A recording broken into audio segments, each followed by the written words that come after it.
When 5-year-old Annika's father picked her up from kindergarten, it was supposed to be a normal custody weekend. Instead, he crashed his car, woke up with no memory, and Annika was gone. For a year, the investigation stalled between the possibilities of a tragic accident or a violent carjacking.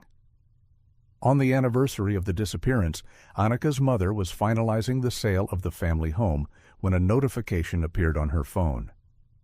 Annika's backpack detected nearby. What she found under the floor would prove the entire year-long search had been deliberately sent in the wrong direction from the very beginning. The smell of industrial-strength bleach was almost worse than the dust. It was an aggressive chemical odor that sought to sanitize and erase, but it couldn't scour away the memories embedded in the drywall of the Colorado home. Leah Harding stood perfectly still in the center of what had been the master bedroom. It was June 2022, and the afternoon sunlight, unfiltered by curtains, cut harsh, unforgiving rectangles across the bare hardwood floors. The house, situated in a quiet, affluent Denver suburb, felt hollowed out, a husk.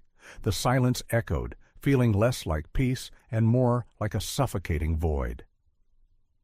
Downstairs, she could hear the muffled voice of Brenda, the realtor, a woman whose relentless cheerfulness Leah found grating. Brenda was finalizing the paperwork with the buyers, a young couple whose eager anticipation felt like a personal affront. The closing? The word felt sharp in Leah's mind, a finalizing severing. This was the final tether connecting her to the life she had built with Ryan, and the life that had shattered exactly 1 year ago today. A year, 365 days of gray fog, of moving through a world that felt muted and distant. A year since her 5-year-old daughter, Annika, had vanished. The timeline was a dull agony Leah carried in her bones, a narrative repeated endlessly in police interviews, grief counseling sessions, and the hushed, pitying whispers of neighbors who no longer knew how to speak to her. Ryan, her newly minted ex-husband, the divorce finalized just weeks before the incident, a messy affair poisoned by financial betrayals, had picked Annika up from kindergarten for his scheduled custody weekend. It was a Friday, bright and deceptively normal. Leah could picture it too easily, the memory a loop that played behind her eyes every time she closed them. Annika skipping out of the school doors, her gray shirt with the large textured pink heart slightly askew, her vibrant pink tights clashing wonderfully with her denim skirt. The backpack, black with small pink hearts, bouncing as she ran to Ryan's car, her blonde hair catching the sunlight. The CCTV footage confirmed it. They left the parking lot at 3:15 p.m. Hours later, Ryan's SUV was found 50 miles away, mangled against a cluster of ancient pines off a remote, winding mountain road. A place he had no reason to be, a treacherous stretch of highway that led deep into the wilderness. Ryan had survived. He was pulled from the wreckage with a severe concussion, multiple fractures, and a story that offered nothing but agonizing silence. Total retrograde amnesia, the doctors called it, their voices carefully neutral. A clean slate from the moment he drove away from the kindergarten. He didn't remember the drive. He didn't remember the crash. He didn't remember where his daughter was. Annika was simply gone. No trace of her at the crash site, no clothing snagged on the branches, no footprints in the soft earth. The investigation wavered between two agonizing possibilities. She had been ejected during the crash and lost to the vast, unforgiving wilderness, or there had been an unknown altercation, a carjacking perhaps, before the accident. Both scenarios ended in the same terrifying unknown, the same gaping void where her daughter used to be. Leah pressed the bridge of her nose, the emptiness of the house amplifying the void in her chest. This was supposed to be closure, a final step in the agonizing process of moving on. Instead, it felt like an amputation, a removal of a vital part of herself. She forced herself to move, to complete the final walkthrough, a last inventory of absence. She moved toward the walk-in closet, a large space that Ryan had meticulously customized during the happier years of their marriage, a time that felt like a distant dream. It was stripped bare now, the shelving units creating a skeletal outline against the white walls, the space echoing with the silence of the house. She stepped over the threshold, the air cooler and stiller here, the scent of bleach slightly fainter. As she scanned the empty shelves one last time, a sharp vibration buzzed in her back pocket. Brenda, she assumed, calling to say the buyers were ready to sign. She pulled the phone out, glancing at the screen, preparing to force a smile she didn't feel. It wasn't a call. A notification bubble had popped up on the lock screen, stark white against her background photo. Annika, smiling, her blonde hair catching the sunlight, the image a daily dose of pain and hope. It was a Find My alert. Annika's backpack detected nearby. Leah stopped breathing. The world seemed to tilt, the silence rushing in her ears. That AirTag. She had clipped it inside Annika's backpack herself, a small, circular talisman against the anxieties of modern motherhood, a way to track her daughter's movements from the bus stop to the school door. It hadn't pinged once since the day Annika disappeared. The police had searched for the signal extensively around the crash site, the helicopters sweeping the area for days. It was presumed lost, the battery dead, the device crushed. It was supposed to be gone forever. Her heart hammered against her ribs, a frantic, erratic rhythm that threatened to crack her chest open. She fumbled to unlock her phone, her fingers suddenly clumsy, the screen blurring before her eyes. The app opened, the map interface giving way to the precise tracking screen. It was a vibrant, almost sickening green, the color of life, of hope. Connecting. The seconds stretched, agonizing, the silence of the house feeling heavy, expectant. Then the screen stabilized. Here. A large white arrow appeared, pointing straight ahead. Leah took a hesitant step forward, deeper into the closet. She felt like she was moving underwater, the air thick and resistant, the silence pressing in on her. The distance indicator updated. 20 feet ahead. She walked slowly, her eyes fixed on the screen, the green light casting an eerie glow on the empty shelves, the shadows dancing on the walls. She reached the back wall, the smooth drywall cold beneath her fingertips. 12 feet ahead. The arrow swiveled sharply to the right. She turned, facing the corner where Ryan used to keep his shoe rack, a space that always smelled faintly of leather and cedar, the ghost of his presence lingering in the air. 9 feet ahead. The arrow pointed straight down. Leah looked down at the hardwood floor, the smooth, polished surface reflecting the green light of the phone. The signal was strong, unwavering. It wasn't in the closet. It was under the closet. The realization didn't make sense. Why now? She had been in this house dozens of times, supervising the packing and cleaning, the process of dismantling her life piece by piece. Perhaps it was the precise proximity. Maybe she had never stood in this exact spot, phone in hand, since the move-out. Maybe the signal had been dormant, waiting for her to come close enough to activate it. She knelt, running her fingers over the smooth, cool wood, searching for a seam, a gap, anything that might indicate an opening. The signal pulsed gently on the screen. Here. Beneath her feet. The impossibility of it was suffocating, the hope terrifying. The pulsing green light on the screen felt less like a guide and more like an accusation, a silent indictment of the secrets hidden beneath the surface of her life. 9 feet below. Leah stared at the hardwood, her mind grappling with the impossibility of the signal, the implications swirling in a chaotic storm of fear and hope.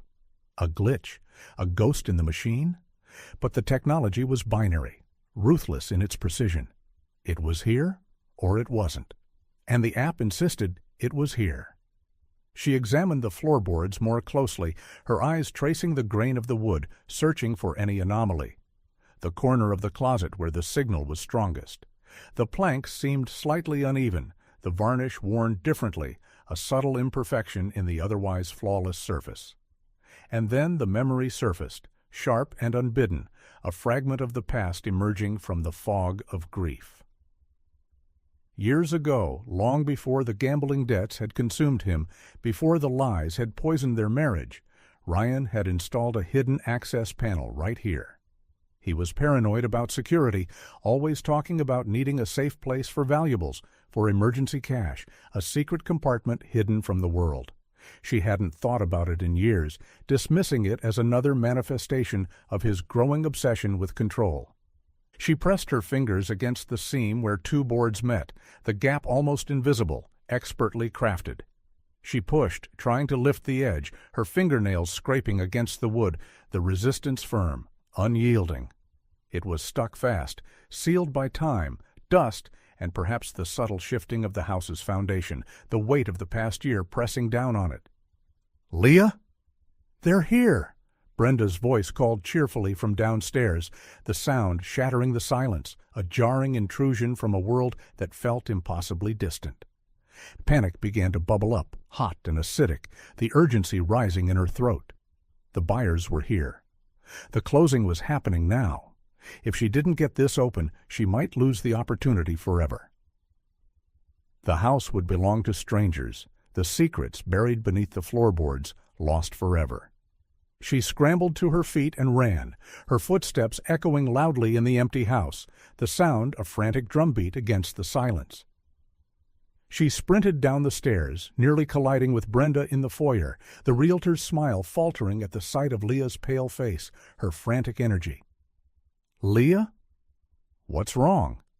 You look like you've seen a ghost," Brenda asked, her voice laced with concern. "I forgot something," Leah muttered, pushing past her, ignoring the curious glances of the couple standing awkwardly by the door. The buyers, their faces eager, expectant, oblivious to the drama unfolding in the house they were about to claim as their own. She burst into the garage, the space echoing with the emptiness, the air thick with the smell of gasoline and concrete dust. The cleaning crew had left a few tools behind, piled in a corner for pickup, a testament to the finality of the move. Among them, she saw the heavy, rusted head of a crowbar, the metal cold and menacing. She grabbed it, the weight of it grounding her, the cold metal a stark contrast to the heat of her panic, and ran back into the house. She took the stairs two at a time, the adrenaline masking any exhaustion, her focus narrowed to a single point, the hidden compartment beneath the closet floor. Back in the closet, the green light continued its relentless pulse. Here, here, here. Leah didn't hesitate. She jammed the sharp end of the crowbar into the seam and pulled down with all her weight, the muscles in her arms straining with the effort. The wood groaned in protest, splinters flying, the sound of the destruction both violent and satisfying. She ignored the damage, the imminent sale, the sound of footsteps starting up the stairs, the muffled voices of Brenda and the buyers. She repositioned the bar, leveraging it against the adjacent plank, the metal biting into the wood. She pulled again, a guttural sound escaping her throat, the desperation fueling her strength. The panel suddenly gave way with a sharp crack, swinging upward on hidden hinges, the mechanism surprisingly smooth after years of disuse. Below was a shallow crawl space, perhaps 2 feet deep, nestled between the floor joists, a dark void hidden beneath the surface of the house. The air that rushed up smelled stale, dusty, and faintly metallic, the scent of secrecy and neglect. Leah fumbled with her phone, switching from the tracking app to the flashlight, her hands shaking so violently she nearly dropped the device. She shone the beam into the dark, narrow gap. The light cut through the swirling dust motes, illuminating the cramped space, the rough concrete floor, the exposed wires and pipes. And there it was. Tucked against a support beam, half covered by a loose piece of insulation, was a small black backpack patterned with tiny pink hearts. Annika's backpack. Leah dropped the crowbar. It clattered loudly on the hardwood, the sound echoing in the silence. Her hands were shaking uncontrollably. She reached into the crawl space, her arm brushing against cobwebs, the rough edges of the floorboards scraping her skin. Her fingers closed around the familiar canvas fabric. It was real, tangible, a piece of the past emerging into the present. She pulled it out, clutching it to her chest, the weight of it light, empty. She unzipped the main compartment, the sound unnaturally loud in the silence. Inside was Annika's lunchbox, empty, the remnants of a sandwich still clinging to the plastic, and a crumpled drawing of a butterfly, the colors faded but still vibrant. The discovery shattered the official timeline, the carefully constructed narrative of the past year crumbling into dust. If the backpack was here, it meant Ryan had stopped at this house, a house he had already moved out of after picking up Annika from kindergarten. He had lied. The detour was intentional. The implications were staggering, terrifying. The amnesia, the confusion, it all felt suddenly suspect, a carefully crafted deception designed to hide the truth. Why come here? She shone the light back into the crawl space, the beam sweeping across the narrow space. Something else caught her eye. Deeper inside, the insulation looked disturbed, pulled away from the corner, as if someone had been searching for something. She reached in, her arm extending as far as it would go, the rough edges of the floorboard scraping her skin. Her fingers brushed against something hard and metallic. She strained, reaching further, her body contorting to fit the narrow opening, and pulled it out. It was a metal lockbox, dark gray and heavy-duty. The kind Ryan used, the kind he kept hidden from her, from the world. She tried the latch. It was unlocked. She opened it. Empty. Leah knew exactly what was supposed to be in there. Ryan kept emergency cash hidden in this box, several $1,000s he had hoarded away, hidden even from the divorce proceedings, a secret stash for his gambling habit. The realization hit her with chilling clarity, the pieces clicking into place. Ryan hadn't just stopped by the house. He came for the money. The backpack must have been left behind in the rush, forgotten or discarded in the frantic scramble for the cash. He took the cash and then what? The crash, the disappearance, the silence. Leah? What is going on up here? The buyers are waiting. Brenda's voice, sharp with annoyance, cut through the silence. She was standing in the doorway of the bedroom, the buyers hovering behind her, their faces a mixture of curiosity and concern. Leah stood up, clutching the backpack and the empty lockbox, her mind reeling, the world tilting on its axis. The foundation of the past year, the accepted narrative of a tragic accident, had just crumbled beneath her feet, revealing a darker, more terrifying truth. "The sale is off," Leah said, her voice flat, unrecognizable, the words hanging heavy in the air. "Get out of my house. I need to call the police." Detective Merrick arrived 45 minutes later, trailed by a forensics team whose presence immediately transformed the hollow house into an active crime scene, the clinical efficiency of their movements a stark contrast to the emotional chaos swirling in Leah's mind. Merrick was a man in his late 50s, with tired eyes and a pragmatic demeanor that Leah had become intimately familiar with during the initial investigation. A man who dealt in facts, not emotions. He found Leah sitting on the stairs, the backpack and lockbox beside her, like offerings to an indifferent god, her body trembling with the aftermath of the discovery.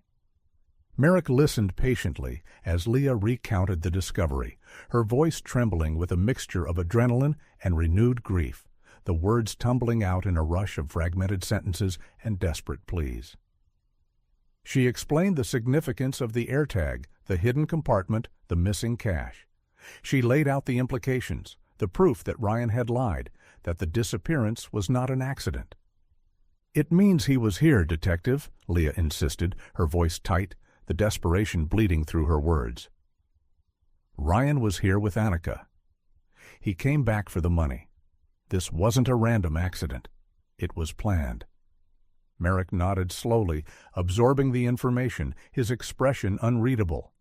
He walked upstairs to the master closet, the forensics team already dusting for prints and photographing the exposed crawl space, their movements methodical, detached.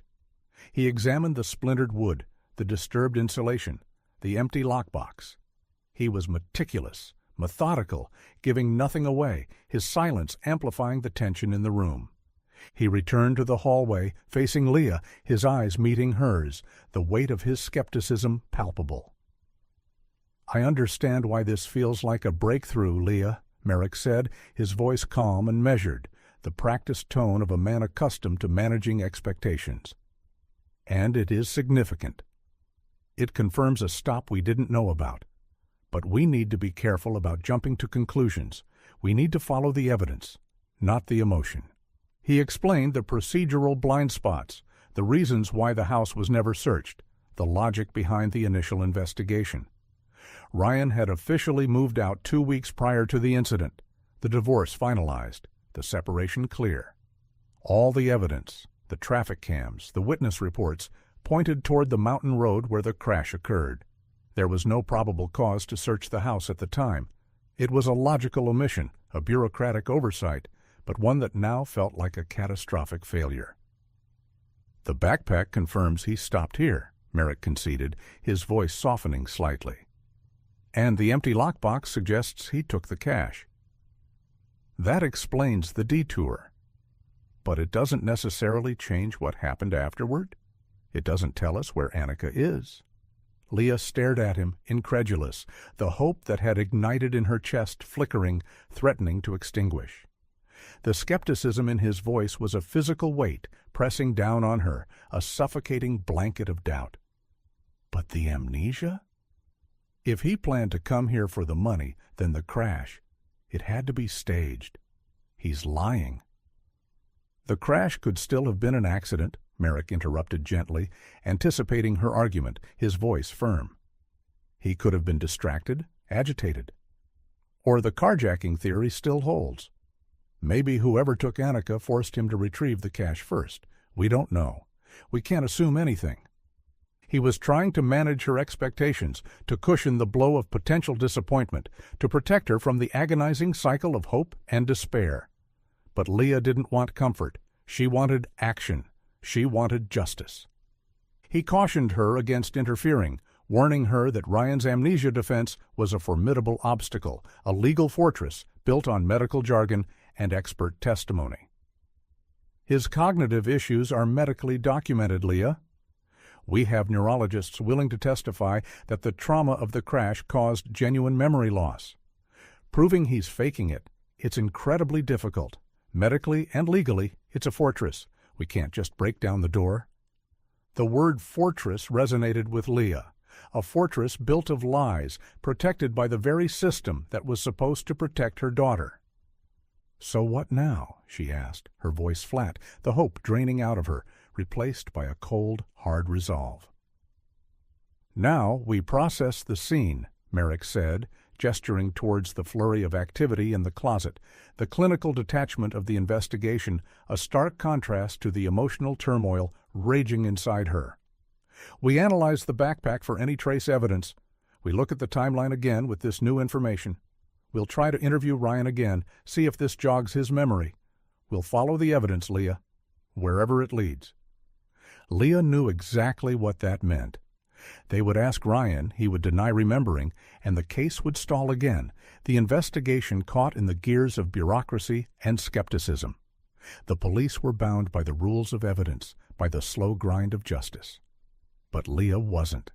She stood up, the determination hardening in her chest, the grief transforming into a cold, focused rage. If the police couldn't break through Ryan's facade, she would have to do it herself. The skepticism of the authorities wasn't a deterrent, it was a catalyst. She was alone in this, just as she had been for the past year. And she would not be deterred. She would find the truth. She would find Annika. The drive to the long-term care facility was a blur of highway lines and rising fury, the scenery passing by unnoticed, the world outside the car window muted and distant. Leah gripped the steering wheel so tightly her knuckles were white, the leather groaning under the pressure, the tension in her body a physical manifestation of the turmoil in her mind. Merrick's cautious skepticism echoed in her mind, fueling her frustration, the dismissal of her instincts, a familiar ache. They saw Ryan as a victim, a grieving father incapacitated by trauma, a broken man deserving of sympathy.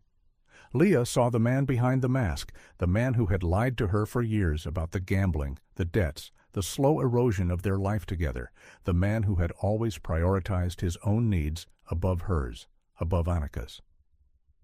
The facility, Mountain View Rehabilitation, was a sterile, quiet place, the architecture modern and impersonal, smelling of antiseptic, and the faint, depressing odor of institutional food. The silence was heavy, oppressive, broken only by the occasional beep of a medical device, the muffled sound of a television. Ryan resided here due to his lingering physical injuries from the crash, a fractured femur that hadn't healed properly, requiring months of physical therapy, and his professed cognitive issues. He needed assistance with daily tasks, a convenient shield against the hard questions, a way to retreat from the world and the consequences of his actions. Leah navigated the hallways, her footsteps loud on the linoleum floor, the sound echoing in the silence. She found him in the common area, a brightly lit room with large windows overlooking the manicured lawn, the view a mockery of the confinement of the residents. He was sitting in a wheelchair, staring out at the sunlight, a blanket draped over his lap. He looked smaller than she remembered, his face pale and drawn, the vitality drained from him, the charming smile replaced by a vacant expression. He looked like a broken man. But Leah knew how deceptive appearances could be.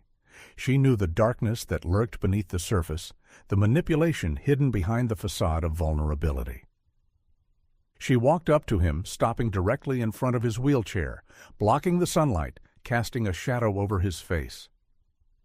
Ryan turned, his eyes widening in surprise, the recognition instantaneous, the mask slipping for a fraction of a second before he regained control. "Leah? What are you doing here?" His voice was hesitant, uncertain, perfectly calibrated to convey confusion, the performance seamless, practiced. Leah didn't waste time with pleasantries. She didn't sit down. She stood over him, the power dynamic shifted, the anger simmering beneath the surface of her calm demeanor. "I was at the house," she said, her voice cold and steady, "finalizing the sale. Saying goodbye." Ryan flinched slightly, the mention of the house a painful reminder of the life he had destroyed. The house. "Right, I heard it sold." "That's good. You deserve a fresh start." The words felt hollow, insincere. "I found the backpack, Ryan." Ryan blinked, his expression shifting to confusion, the performance escalating. "The backpack? I don't understand. What backpack?" "Annika's backpack, the black one with the pink hearts, the one she was wearing when you picked her up. I found it at the house." "In the closet," Leah said, her gaze locked on his, searching for any crack in the facade, any flicker of recognition. "Under the floorboards, in the crawlspace." Ryan reacted with apparent distress, his hands trembling in his lap, his breathing shallow. He shook his head, his eyes darting around the room as if looking for an escape route, a way to avoid the truth. I don't remember going back to the house. Leah, you know, I don't remember anything from that day. The doctor said, the trauma." "I also found the lockbox," Leah continued, pressing him, her voice rising slightly, the accusation hanging heavy in the air. "The one where you kept your emergency cash. The one you thought I didn't know about. It was empty." This was the moment. Leah watched him closely, her eyes narrowed, her senses heightened. And she saw it. When she mentioned the missing cash, something flickered in his eyes. It was minute, a fleeting tightening around his eyelids, a momentary stillness in his trembling hands. It wasn't confusion, it wasn't grief, it was panic, genuine, visceral panic. The panic of a man caught in a lie, his carefully constructed world threatening to collapse. It lasted only a second before he masked it, his expression crumpling into simulated anguish, the performance resuming with renewed intensity. "The cash? Why would I take the cash?" "Leah, I don't know what you're talking about. I don't remember the crash. I don't know where she is." He pleaded, his voice rising in pitch, the desperation sounding almost real.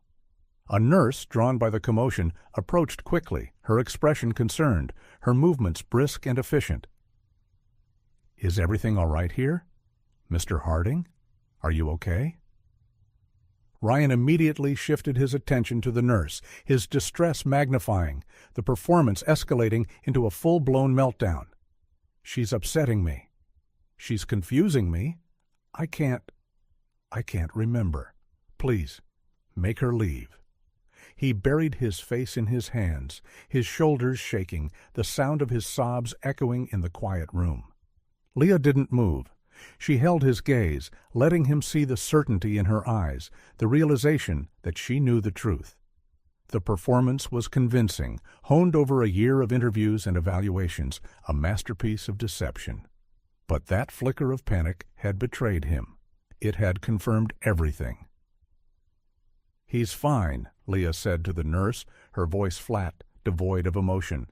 She turned and walked away, leaving Ryan in the sunlight, his facade firmly back in place, the mask hiding the darkness within. As she pushed through the doors of the facility, the cold air hit her face, the contrast with the stifling atmosphere of the rehabilitation center stark, invigorating. The confrontation had yielded no confession, no sudden revelation, no breakthrough for the investigation. But it had given her something more important, something that Merrick and his team couldn't find with their forensic tools and psychological evaluations. The absolute certainty that Ryan's amnesia was a lie. And if he was lying, he knew where Annika was. The void wasn't empty. It was hiding a secret Leah was determined to uncover. If the amnesia was fake, then the disappearance was planned. The certainty of this realization was a cold fire in Leah's veins, burning away the fog of grief and uncertainty that had paralyzed her for the past year. She needed to understand the sequence of events to prove that the detour to the house was intentional and significant, a calculated move in a desperate game. The backpack was the key, the physical evidence that shattered the official narrative, but the timeline was the lock, the intricate mechanism that held the truth hidden. The next morning, the sky a pale, washed-out blue, she drove to Annika's kindergarten. It was a place she had avoided for the past year, the sight of the colorful playground equipment and the cheerful murals too painful to bear, a reminder of the innocence that had been stolen from her daughter. The Little Sprouts Learning Center sign, with its whimsical font and bright colors, felt like a mockery, a symbol of a world that no longer existed for her. She met with Ms. Gable, Annika's teacher, a kind woman whose eyes still held the shadow of the tragedy, the grief lingering beneath the surface of her professional demeanor. Leah explained the discovery of the backpack, the need to confirm the timeline with absolute certainty, the urgency of her quest for the truth. "Was Annika wearing the backpack when she left with Ryan that day?" Leah asked, her voice tight, desperate for confirmation, for a solid foundation upon which to build her case. Ms. Gable nodded emphatically, without hesitation, the memory vivid in her mind. "Yes, absolutely. She was so proud of it. She never took it off. I helped her put it on before she left. She wanted to show her father the drawing she made, the butterfly."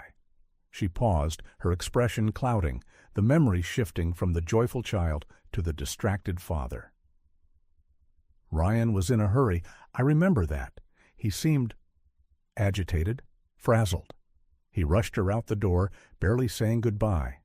I remember thinking he seemed stressed, but I knew about the divorce, the financial issues. I assumed it was related to that." Stressed? Agitated? A man preparing to disappear, not a father embarking on a leisurely custody weekend. A man driven by a desperate urgency, a hidden agenda. Leah asked if the security footage from that day still existed, the digital record of the last time Annika was seen. Ms. Gable explained that the footage was archived, stored on a cloud server, a silent witness to the tragedy. She promised to retrieve it, understanding the urgency in Leah's request, the need to revisit the past to understand the present. An hour later, Leah was sitting in the small, cluttered office, the air thick with the smell of crayons and glue, watching the grainy video on a computer screen.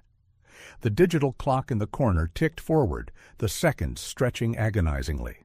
There they were.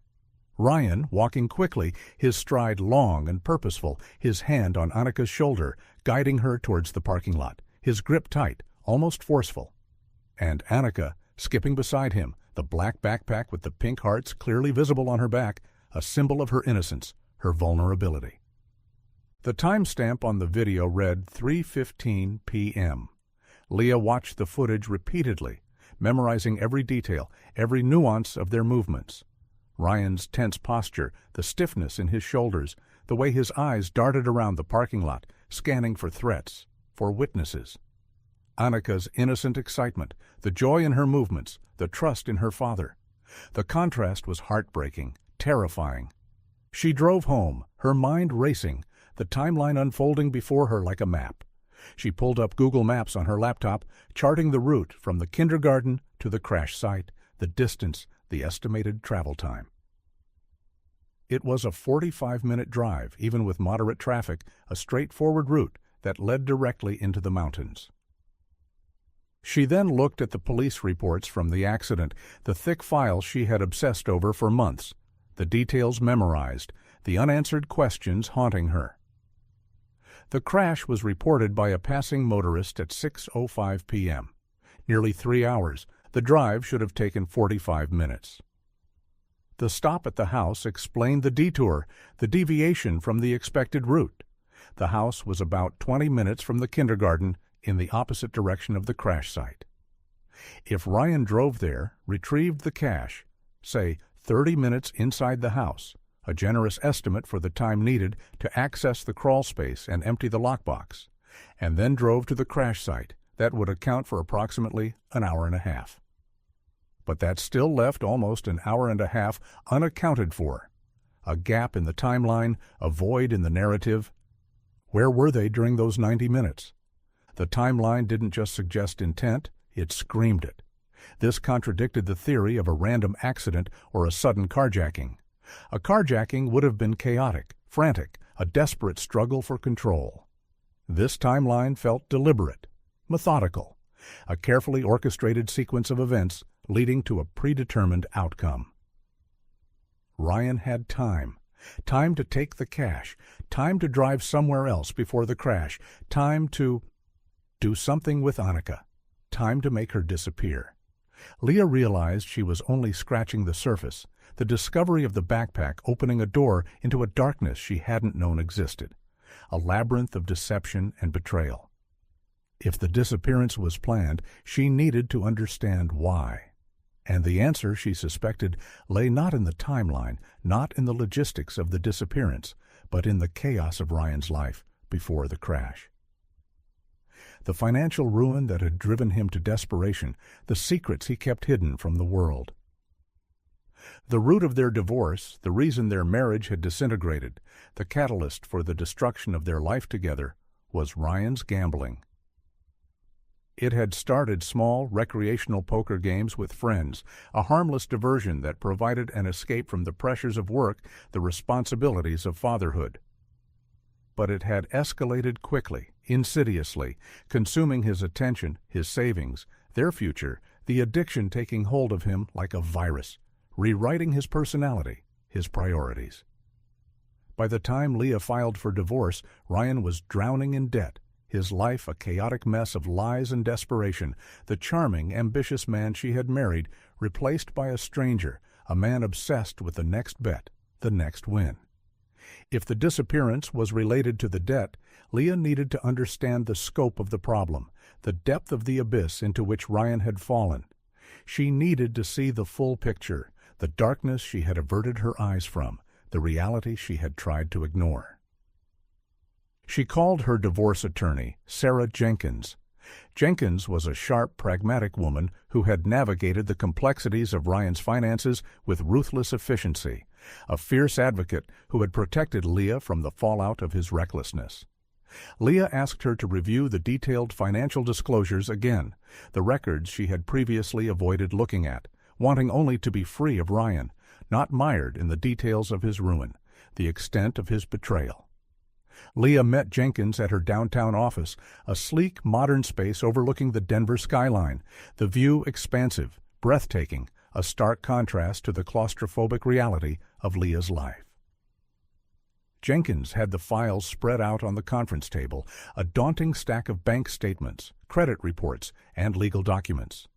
A monument to Ryan's deception, a testament to the double life he had led. "When you called and told me about the backpack, I started digging deeper," Jenkins said, her expression grave, the professional detachment replaced by a genuine concern. "During the divorce, our focus was on asset division, on protecting your interests, on securing a settlement that would allow you to rebuild your life. We didn't necessarily need to understand the full extent of his liabilities, only what impacted the marital estate. We knew it was bad, Leah, but I didn't realize how bad. I didn't realize the danger you were in."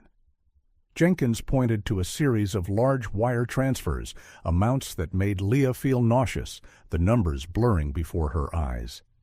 Tens of thousands of dollars disappearing into the ether, vanishing without a trace.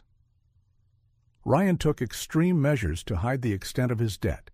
He was borrowing from one source to pay another, a classic Ponzi scheme of personal finance, a desperate attempt to keep the balls in the air. He was juggling credit cards, taking out payday loans, liquidating retirement accounts, forging your signature on loan applications. He was a desperate man, Leah, a man capable of anything. Leah looked at the numbers, the sheer scale of the debt staggering, the realization hitting her with the force of a physical blow.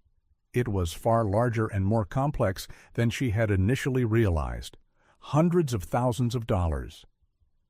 The realization that she had been living with this level of deception, this level of risk, was chilling, the foundation of their life together built on a lie. But who did he owe this money to? Leah asked, her voice trembling, the fear rising in her throat. The banks? Credit card companies? The IRS? Who was he so afraid of? Jenkins shook her head slowly, the movement heavy with implication, the silence stretching agonizingly. "That's the problem, Leah. Most of this debt isn't institutional, it's private. It's owed to people who don't play by the rules." She pulled out a document, a forensic accounting report commissioned during the divorce, the analysis dense, filled with technical jargon, but the conclusion clear, undeniable. These wire transfers, they trace back to shell corporations, offshore accounts, entities designed to conceal the true nature of the transactions. This isn't standard debt. This is shadow debt, money borrowed from the darkness. The implication hung in the air, heavy and suffocating, the silence of the conference room amplifying the fear in Leah's heart. Ryan hadn't just ruined his own life, he had entangled himself with something far more dangerous, something that operated outside the confines of the law, something that threatened not just his financial stability, but his life. The financial ruin wasn't just about money. It was about the people he owed it to, people who didn't operate within the confines of the law, people who used violence to collect their debts. Jenkins hesitated, weighing her words carefully, the silence in the room stretching, heavy with unspoken fears. She looked at Leah, her expression softening with a mixture of pity and concern, the professional mask slipping to reveal the vulnerability beneath. "Leah, there's something I didn't fully disclose during the divorce. I didn't want to alarm you, and frankly, I wanted to finalize the proceedings as quickly as possible for your safety. I thought once the divorce was finalized, you and Annika would be insulated from the fallout. I thought the danger would pass." Leah braced herself, the tension in the room palpable, the air thick with anticipation. "What is it, Sarah? Tell me. I need to know the truth." Ryan's debts weren't just private. They were owed to high-level loan sharks, people connected to organized crime. Jenkins said, her voice low, barely above a whisper, the words hanging heavy in the air, the implication terrifying. The words hit Leah like a physical blow, the breath rushing out of her lungs. Organized crime. It sounded like something out of a movie, a sensationalized plot twist, not something that touched her life, her daughter, her reality. The reality of it was terrifying, the abstract fear coalescing into something concrete, something immediate. "How do you know?" Leah whispered, the sound strangled, the fear gripping her heart. "Because they contacted me," Jenkins said, her eyes dark with the memory, the fear still lingering beneath the surface. During the asset investigation, when we started digging into those shell corporations, when we started demanding transparency about the offshore accounts, when we started uncovering the extent of his deception, I received threats, credible threats, threats that I couldn't ignore. Jenkins leaned forward, her eyes locking with Leah's, the intensity of her gaze conveying the seriousness of the situation. They weren't subtle, Leah. They were explicit. They warned me to drop the inquiry into Ryan's finances. They told me that if I didn't, they would go after him, and not just him. Jenkins paused, the silence stretching, heavy with the unspoken words, the implication hanging in the air like a guillotine. They threatened Annika. Leah felt the blood drain from her face, the room tilting slightly, the world outside the window blurring into a kaleidoscope of colors. The abstract fear that had haunted her for a year suddenly coalesced into a terrifying reality. This changed everything. The disappearance wasn't just about debt. It was about survival. A desperate, misguided attempt to protect their daughter from the monsters he had invited into their life. The image of Ryan at the care facility, his feigned confusion, his desperate performance, suddenly made a twisted kind of sense. He wasn't just hiding from the police. He was hiding from them. The amnesia was a shield, protecting him and, in his mind, protecting Annika. A desperate gamble to neutralize the threat. If they threatened Annika, Leah said, her voice trembling, the implications swirling in her mind, then maybe they took her. Maybe the carjacking theory was right. Maybe they forced him to crash the car. Maybe they have her. It's possible, Jenkins conceded, her voice grave. But if they took her, why the elaborate charade with the crash, the amnesia? Why wouldn't Ryan cooperate with the police? Tell them who took her? Why no ransom demand? Why the silence? Leah shook her head, overwhelmed, the pieces still not fitting, the puzzle becoming more complex, more terrifying. If Ryan was trying to protect Annika, why put her in danger in the first place? Why the silence? Why the deception? Jenkins, meanwhile, was still shuffling through the files, her brow furrowed, searching for something, a clue, a lead, anything that might shed light on the darkness. There's something else, something I overlooked during the initial chaos, a detail that seemed insignificant at the time, but now it feels important. She pulled out a small yellow post-it note, tucked deep within a stack of Ryan's bank statements, the flimsy paper a stark contrast to the heavy weight of the financial documents. It looked like it had been hastily stuck there, perhaps fallen off another document, a forgotten detail in the chaotic mess of Ryan's life. On it, written in Ryan's distinctive, hurried scrawl, was a single phone number, no name attached, just 10 digits. This number doesn't match any of his known contacts, Jenkins said, sliding the note across the table, the yellow paper glowing under the harsh light of the conference room. It's probably nothing. A wrong number, a business contact, but given the circumstances, it feels like a loose end, a thread waiting to be pulled. Leah took the note, the flimsy paper feeling heavy with significance, the 10 digits a cryptic message from the past. It was a fragment of Ryan's hidden life, a thread pulling her deeper into the darkness. A darkness that now had a name, a shape, a terrifying reality. A darkness that threatened to consume her daughter. Leah took the phone number and the information about the threats directly to Detective Merrick. She didn't call. She drove to the police station, the urgency propelling her forward, the need for answers overriding her fear. The mention of organized crime instantly changed the atmosphere in the sterile interview room, the air crackling with a newfound tension. Merrick's pragmatic skepticism gave way to a focused intensity, the realization that the case had escalated far beyond a simple missing person investigation, that the stakes were higher, the danger more immediate. He took the post-it note, sliding it into an evidence bag with careful, deliberate movements, the flimsy paper now a crucial piece of evidence. We'll run the number. See what we can find. The attorney's testimony about the threats. It changes the complexion of the case. It gives us a motive, a context for Ryan's actions. A few hours later, Merrick called her back to the station, the urgency in his voice palpable. He sat behind his desk, the clutter of case files illuminated by the harsh fluorescent light, the shadows dancing on the walls.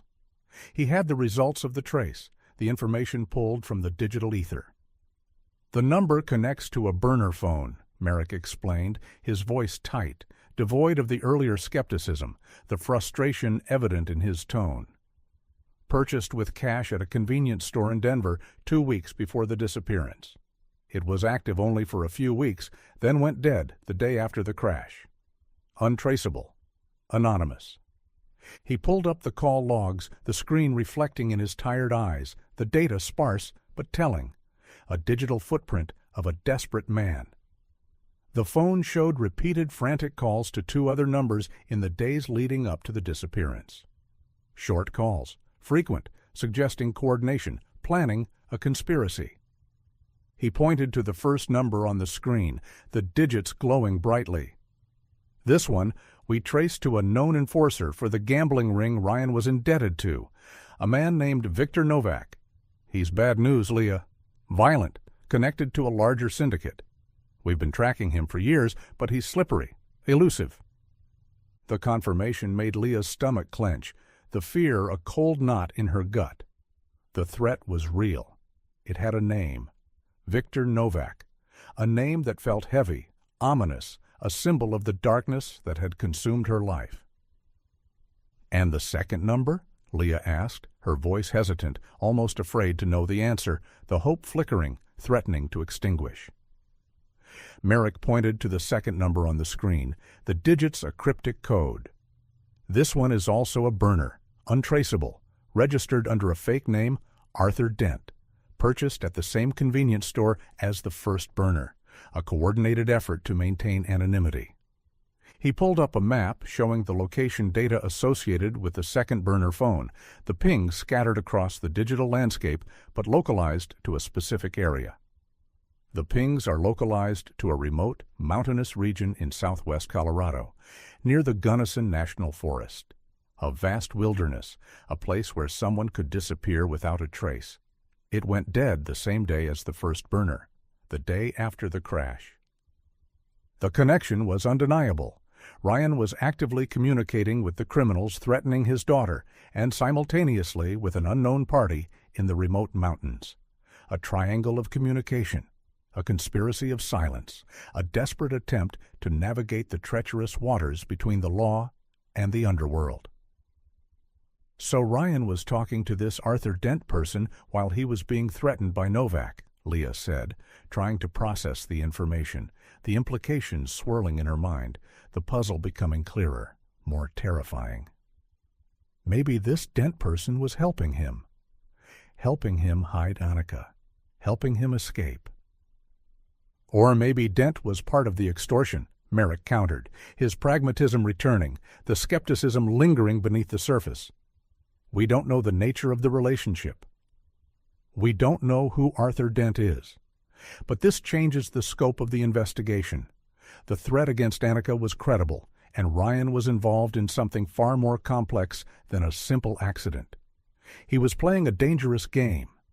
The investigation intensified, the focus shifting from a missing person case to a potential kidnapping organized by dangerous criminals, the urgency palpable, the resources of the department mobilized. But Leah couldn't shake the feeling that they were still missing a crucial piece of the puzzle, that the truth was still hidden beneath layers of deception. If the criminals took Annika, why the remote location? Why the burner phones? And why, a year later, was there still no ransom demand, no contact from the kidnappers? The silence was deafening, and it suggested a different kind of conspiracy. A conspiracy born not of greed, but of desperation. The knowledge of the organized crime connection paralyzed Leah with a new kind of fear, a fear that transcended the abstract terror of the unknown. It wasn't just the fear of what might have happened to Annika. It was the concrete fear of Victor Novak, the enforcer, the man who had threatened her daughter's life, the embodiment of the darkness that had consumed Ryan. The image of him, conjured from Merrick's description, a brutal, ruthless man who operated outside the confines of the law, haunted her thoughts, his presence a shadow lurking in the corners of her mind. If they had Annika, what were they doing to her? Was she safe? Was she alive? But as the initial shock subsided, the paralyzing fear giving way to a desperate need for answers, Leah began to analyze the situation, her mind grappling with the inconsistencies, the contradictions, the pieces of the puzzle that still didn't fit. Ryan was terrified of the criminals. That much was clear. His desperation was palpable in the frantic calls, the retrieved cash, the staged crash. But he was also terrified of the police discovering the truth. His insistence on the fake amnesia, even a year later, suggested he was hiding something more than just his debt. He was hiding something that he believed was worth the risk, worth the deception. If the criminals took Annika, Ryan's best move would have been to cooperate with the police, to use their resources to get her back, to enter witness protection, to disappear from the world and start a new life. Unless he believed the police couldn't protect her, or unless he was protecting himself. Unless the truth was more complex, more twisted than a simple kidnapping. Leah paced her small apartment, the silence pressing in on her, the walls feeling like a cage. She thought about Ryan's character, his desperation, his manipulative nature, the way he always twisted the truth to fit his needs, his desires.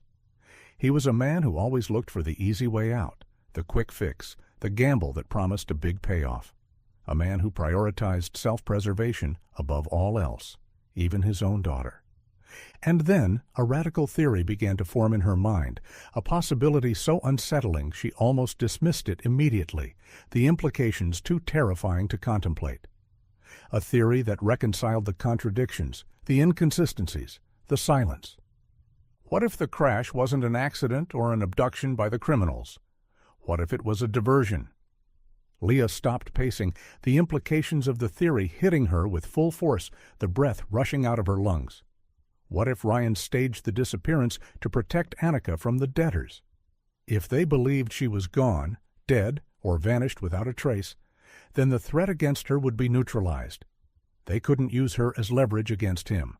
The debt would still exist, the danger to him still present. But the immediate danger to Annika would be gone. The fake amnesia would serve a dual purpose. It would shield him from police scrutiny, preventing them from uncovering the truth about the staged disappearance, and it would provide a plausible explanation for Annika's disappearance to the criminals. A tragic accident. A grieving father incapacitated by trauma. A narrative that absolved him of responsibility, of guilt. If this was true, it meant Annika was alive. The thought sent a jolt of hope through Leah, a feeling so unfamiliar it almost hurt, the darkness receding for a moment, replaced by a flicker of light. But if Ryan hid Annika, he couldn't have done it alone. He needed help, someone he could trust implicitly, someone who could disappear completely, leaving no trace, someone who shared his paranoia, his distrust of the world. Who would Ryan trust? Their marriage had been fractured for years, their social circle diminished by his gambling and her isolation, their relationship strained by the constant stress of his financial ruin. His relationship with his own parents was strained, distant, their disapproval of his lifestyle a constant source of tension. Leah thought back, sifting through the wreckage of their shared past, looking for anyone who might fit the profile, anyone who might be capable of such a deception. And then she remembered. The ghost in the family, the estranged brother, the shadow figure lurking on the fringes of their life. Jesse Calloway, Ryan's older brother. Leah had only met Jesse once, briefly at their wedding, a fleeting encounter that left a lasting impression. He was a stark contrast to Ryan, quiet, intense, with eyes that seemed to look right through her, radiating a palpable distrust of the world, a rejection of the societal norms that governed their lives. He had left immediately after the ceremony, uncomfortable in the crowd, the celebratory atmosphere feeling forced, artificial. He was eager to return to his isolation, to the wilderness that he called home. Jesse was a survivalist, fiercely anti-government, a man who had chosen to live off the grid, deep in the Colorado mountains, his existence a rejection of the modern world. He had cut ties with the family years ago, long before Leah entered the picture, the rift between the brothers deep, irreparable. He had no digital footprint, no permanent address, no connection to the world Ryan inhabited. He was a ghost. He was the one person Ryan might trust who could completely disappear. The one person capable of hiding Annika from the world, from the criminals, from the police. Leah's mind raced, the pieces clicking into place, the puzzle forming a coherent picture. The untraceable burner phone, the one registered under the fake name Arthur Dent, pinging in the remote mountains. The Gunnison National Forest. That was the general area where Jesse was rumored to live, the vast wilderness that provided the perfect cover for a man seeking anonymity, isolation. It fit perfectly. Ryan, desperate and cornered, turns to his estranged brother, the only person who could help him execute his desperate plan, the only person he could trust with his daughter's life. Leah immediately started searching for Jesse Calloway. It was like chasing a phantom, a ghost in the machine. He didn't exist in the digital world, no social media, no email address, no phone number, no trace of his existence in the databases that governed modern life.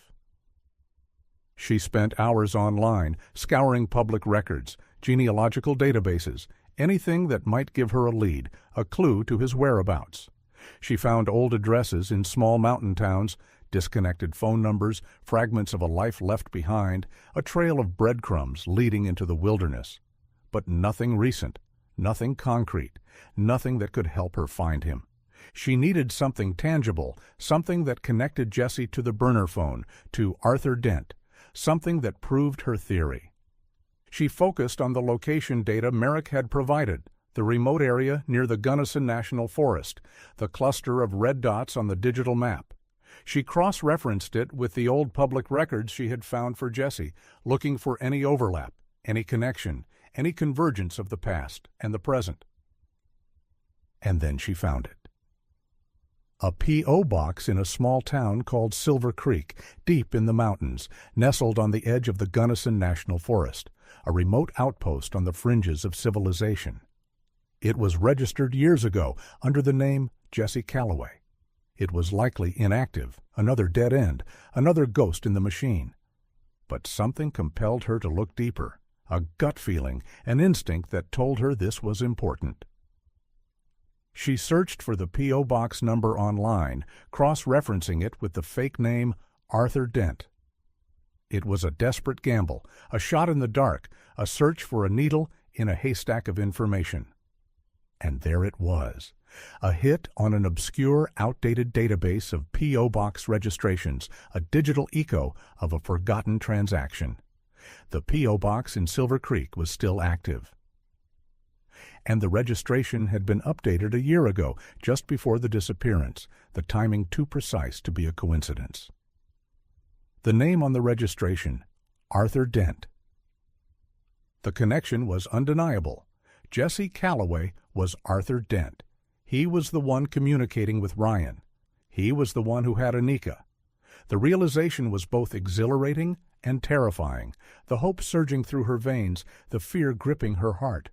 Annika was alive, but she was hidden, isolated, beyond the reach of the law, in the hands of a man who had chosen to disappear from the world.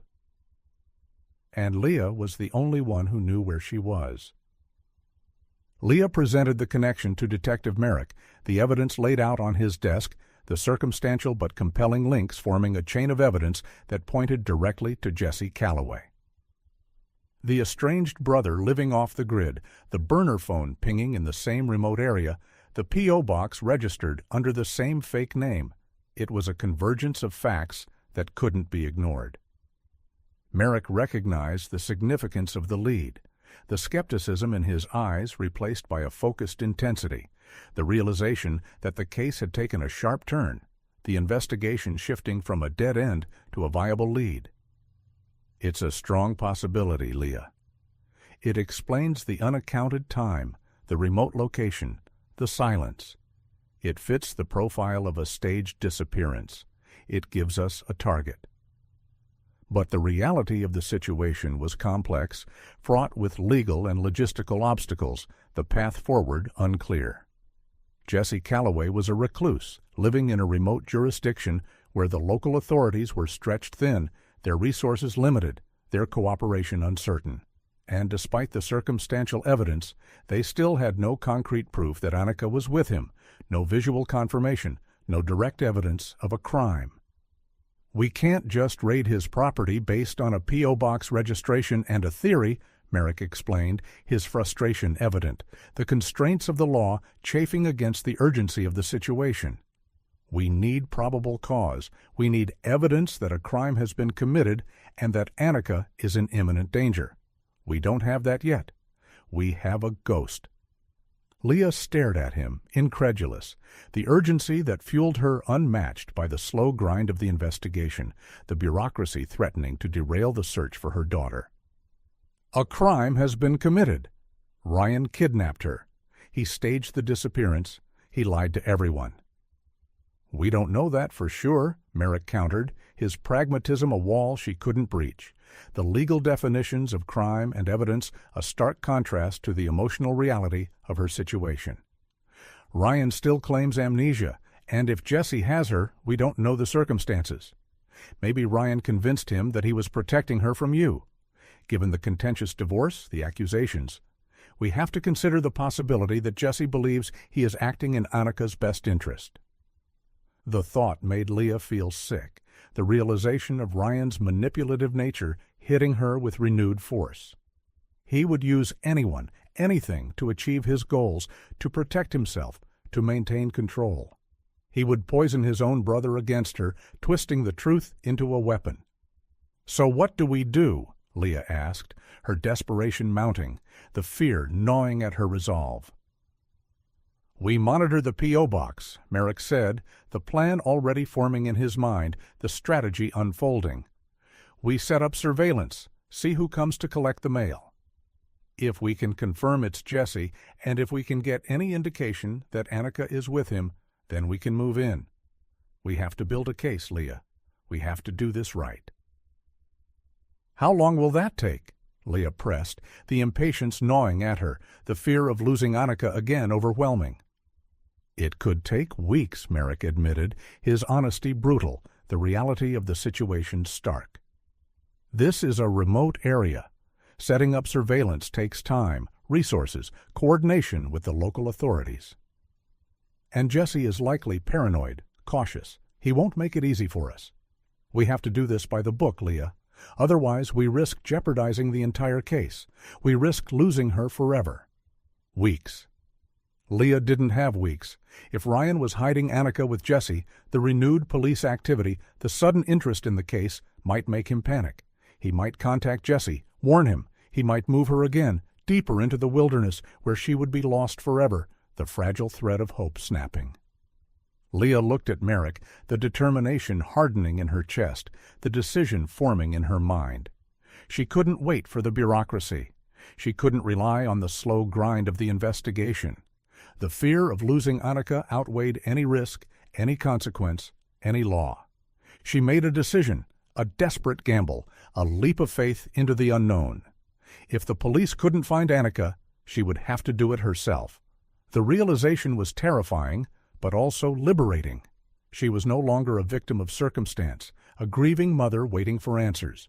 She was taking control. She was going to find her daughter. The decision felt both terrifying and inevitable, a gravitational pull towards the unknown, a desperate leap into the abyss. Leah knew she was crossing a line, moving from a grieving mother to something else entirely. A vigilante, a fugitive, a woman operating outside the confines of the law, driven by a primal instinct that transcended reason and fear. But the thought of Annika, isolated in the mountains, perhaps scared and confused, poisoned against her own mother by Ryan's lies, propelled her forward, the urgency overriding any hesitation. She couldn't wait for Merrick. She couldn't risk Annika being moved again, the fragile thread of hope snapping. She spent the next 24 hours preparing, her movements methodical, deliberate, the detachment a defense mechanism against the overwhelming fear. She rented an inconspicuous, heavy-duty SUV, a Jeep Wrangler with four-wheel drive, something that could handle the rugged mountain terrain, the unpredictable weather. She packed a bag with warm clothes, hiking boots, food, water, a first aid kit, and a powerful flashlight, the supplies a meager defense against the vast wilderness. She withdrew a large amount of cash from her savings account, the remnants of the divorce settlement, the money a tool for survival, for negotiation, for bribery. She was operating on instinct, adrenaline, and a primal need to protect her child. She knew she was out of her depth, that she had no experience in tracking down fugitives, no training in survival skills. She was a suburban mother, accustomed to comfort and security, the predictability of her life a stark contrast to the chaos she was about to embrace. But she also knew that no one was more motivated to find Annika than she was. No one loved her more. No one would risk everything for her. Before leaving, she called Detective Merrick, the phone heavy in her hand, the deception tasting like ash in her mouth. She forced a calmness into her voice she didn't feel, the performance worthy of Ryan himself. She told him she was going away for a few days to a retreat in the mountains, a place without cell service, without internet, to clear her head, to escape the pressure of the investigation, the agonizing wait for answers. Merrick sounded concerned, urging her to stay safe, to keep her phone on as long as possible, to let him know if she needed anything. The guilt of the deception weighed on her, a heavy stone in her stomach, but she pushed it down, the urgency of her mission overriding any moral qualms. She couldn't afford to be stopped. She couldn't afford to fail. The drive to Silver Creek was long, the cityscape of Denver giving way to the towering peaks of the Rocky Mountains, the scenery breathtaking, the vast expanse of the wilderness both beautiful and terrifying. But Leah barely noticed, her eyes fixed on the road, her mind focused on the destination, on the daughter waiting for her at the end of the journey. As she drove deeper into the mountains, the roads became narrower, the town smaller, the cell service intermittent, then disappearing altogether, the digital connection to the world severed. She felt a growing sense of isolation, a realization of how far she was from civilization, from help, from the safety of her old life. She was utterly alone. The silence of the mountains was absolute, broken only by the roar of the engine and the pounding of her heart, the sound of frantic rhythm against the stillness of the wilderness. But the thought of Annika, alone and scared, kept her moving forward, the hope a fragile flame flickering in the darkness. She had reached the point of no return. There was no turning back now. The only way out was through. Silver Creek was less a town than an outpost, a relic of the mining boom, clinging precariously to the side of the mountain, a scar on the otherwise pristine landscape.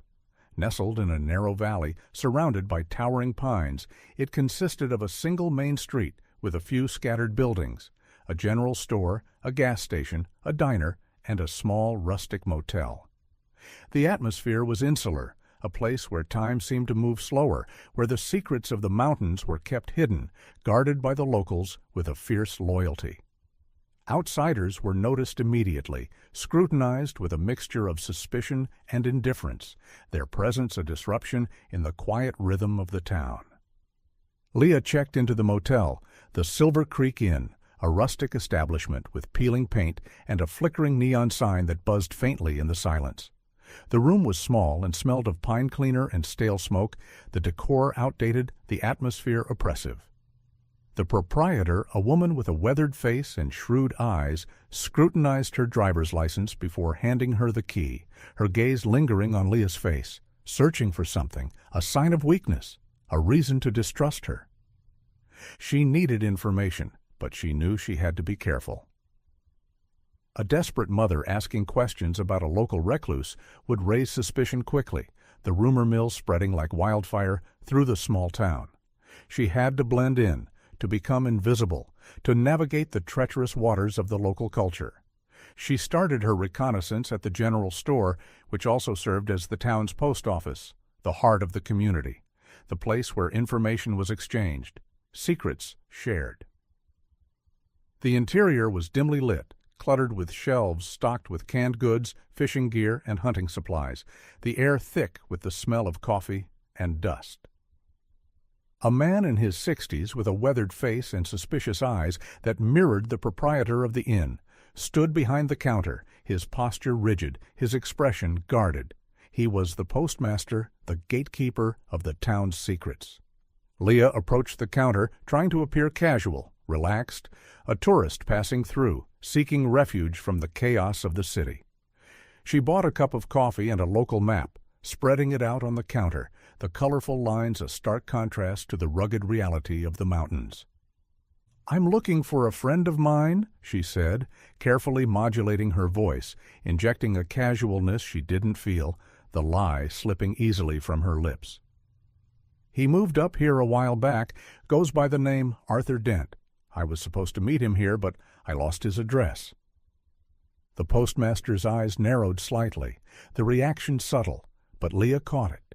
A flicker of recognition, quickly masked by indifference, a tightening of the muscles in his jaw. Arthur Dent? The name felt heavy on his tongue, unfamiliar, yet recognized. "Yes, he has a P.O. box here. I was hoping you could tell me if he's been by recently," Leah said, holding her breath, her heart pounding in her chest, the anticipation agonizing. The postmaster shook his head, his expression shuddered, the wall of silence slamming down, the rejection clear, final. "Can't give out that information. Privacy regulations. It's against the law." Leah tried to press him, offering a fabricated story about a family emergency, a debt owed, a desperate need to contact him, but the postmaster remained impassive, stonewalling her attempts, his loyalty to the local recluse stronger than his sympathy for the desperate woman standing before him. The locals were tight-lipped, protective of their own, especially those who sought refuge in the isolation of the mountains, the ghosts who haunted the wilderness. Leah realized she wouldn't get information easily. She left the store, the small bell above the door ringing cheerfully, a stark contrast to the growing tension in her chest, the frustration mounting. She couldn't force the information out of them. She would have to find another way. She decided to watch the post office, to wait for Arthur Dent to appear, to confront the ghost she was chasing. She parked her SUV down the street, partially obscured by a large pine tree, with a clear view of the entrance to the general store, the location strategic, the visibility clear. She settled in for a long wait, the silence of the town pressing in on her, the isolation amplifying her fear, the suspicion of the locals a palpable presence. She was an intruder in a hostile environment, and she was running out of time. Leah spent 2 days staking out the P.O. box, the monotony of the surveillance agonizing, the waiting a slow torture. 2 long, agonizing days cramped in the front seat of the SUV, the vinyl seat sticking to her legs, the air thick with the smell of stale coffee and exhaustion. The boredom was excruciating, punctuated by moments of intense anxiety, every passing car a potential threat, every glance from a local a silent accusation. She sat for hours, watching the locals come and go, their movements slow and deliberate, their faces impassive, the rhythm of the town unchanging, indifferent to her desperation. She felt increasingly exposed, conspicuous, a stranger in a town that didn't welcome outsiders, her presence a disruption in the quiet harmony of the mountains. She worried that the postmaster had already warned Jesse, if he was even here. The suspicion in his eyes, the shuttered expression, the hostility simmering beneath the surface of his polite refusal. He knew something. He was protecting him. Doubt began to creep in, insidious and paralyzing, the fear gnawing at her resolve. Maybe she was wrong. Maybe Jesse had moved on, the P.O. box a dead end, a false lead. Maybe Annika wasn't here. The thought was unbearable, a cold dread that settled in her stomach, the hope flickering, threatening to extinguish. On the 3rd morning, as the sun crested the mountain peaks, casting long shadows across the valley, the light harsh and unforgiving, a beat-up older model truck pulled up in front of the general store. It was coated in dust, the windshield cracked, the tires worn, a vehicle shaped by the rugged terrain, the harsh weather. A man got out. He was tall, rugged, With a weathered face and a wary demeanor, his movements slow, deliberate. He wore jeans, a flannel shirt, and hiking boots, his clothes worn and faded. He scanned the street, his eyes lingering on her SUV for a moment, a flicker of suspicion, a silent acknowledgment of her presence, before he turned and entered the store. It was him. Leah recognized him instantly, even after all these years. The image of the estranged brother burned into her memory. The intense eyes, the wiry build, the aura of isolation that surrounded him. It was Jesse Calloway. Her heart pounded against her ribs, a frantic rhythm of fear and hope, the adrenaline surging through her veins. She watched him through the store window, her hands trembling, the coffee cup shaking in her grip. He approached the counter, exchanged a few words with the postmaster, a brief, familiar interaction, a silent communication between two men who understood the value of secrecy, and then walked to the wall of P.O. boxes. He unlocked the box registered to Arthur Dent and collected a stack of mail, the envelopes a stark white against the drab colors of the store. He then moved to the grocery section, grabbing a basket, his movements efficient, practiced. Leah watched intently as he navigated the aisles, selecting items with a methodical efficiency, the mundane task feeling surreal, terrifying. And then she saw it. He picked up a box of children's cereal, brightly colored loops, the kind Annika loved, and a gallon of milk, the items a stark contrast to the canned goods and hunting supplies that filled his basket. He moved to the small clothing section, selecting a package of small pink socks, the color a splash of vibrancy in the dimly lit store. Items inconsistent with a man living alone. Her breath caught in her throat, the confirmation visceral, a physical blow that left her reeling. Annika was here. She was alive. The proof was tangible, real, undeniable. Jesse paid for the items, loaded them into the truck, and pulled away, heading north out of town, towards the mountains, towards the wilderness. Leah waited a few moments, her heart hammering, the realization sinking in, before starting the SUV. She pulled onto the main road, maintaining a significant distance, the adrenaline surging through her veins, the fear replaced by a fierce determination. She was terrified, the reality of the situation hitting her with full force, the danger immediate, palpable. But the confirmation that Annika was near propelled her forward, the hope overriding the fear. She followed the truck, the dusty trail leading her deeper into the mountains, into the unknown, into the heart of the wilderness where her daughter was hidden. The paved road ended a few miles outside of Silver Creek, the asphalt giving way to a rugged, unforgiving terrain. Jesse's truck turned onto a narrow dirt track, unmarked and winding, the path disappearing into the dense forest. Leah followed, the SUV bouncing violently over the uneven terrain, the branches of the towering pines scraping against the windows, the sound a jarring intrusion in the silence of the wilderness. The silence of the forest was absolute, broken only by the roar of the engines, the crunch of the tires on the gravel. She had to maintain a careful balance, staying close enough to keep the truck in sight, but far enough back to avoid detection, the tension mounting with every passing mile. The dust kicked up by the truck created a thick cloud, obscuring her view, adding to the tension, the uncertainty. She realized how vulnerable she was, how easily she could be spotted, how quickly the situation could turn dangerous. The terrain became increasingly treacherous, the track narrowing to a single lane, the drop-off on one side steep and unforgiving, the margin for error razor-thin. Cell service disappeared completely, the icon on her phone blinking red before fading away, the digital connection to the world severed.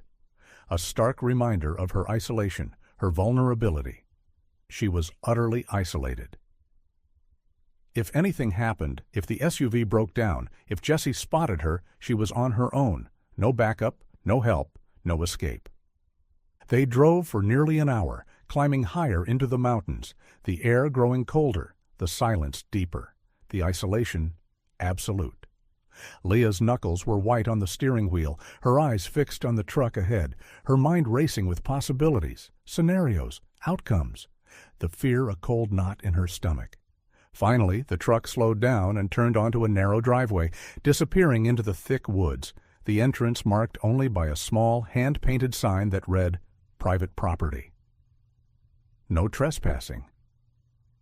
Leah stopped the SUV, her heart pounding, the silence rushing in, the stillness of the wilderness unnerving. She waited a few minutes, listening to the silence of the woods, the only sound the wind rustling through the pines and the distant cry of a hawk, the sound echoing across the valley. She pulled the SUV off the track, parking it behind a dense cluster of bushes, out of sight, the vehicle concealed by the shadows of the trees. She grabbed her bag, the flashlight, and the keys, and stepped out of the vehicle, the cold air hitting her face, the silence engulfing her. The air was cold, thin, smelling of pine and damp earth, the scent of the wilderness sharp, invigorating. She moved slowly, cautiously, following the driveway on foot, the ground covered in a thick layer of pine needles, muffling her footsteps, the silence her ally. After a few hundred yards, she saw it. A secluded cabin, nestled in a small clearing, surrounded by towering pines, the structure blending seamlessly into the landscape. It was built of dark wood, rustic and formidable, designed for isolation, a fortress against the outside world. Smoke curled from the chimney, a sign of life in the wilderness, a beacon in the darkness. Jesse's truck was parked in front, the dust settling on the hood. Leah stopped, concealed by the trees, observing the cabin, her eyes scanning the perimeter, searching for any sign of movement, any indication of danger.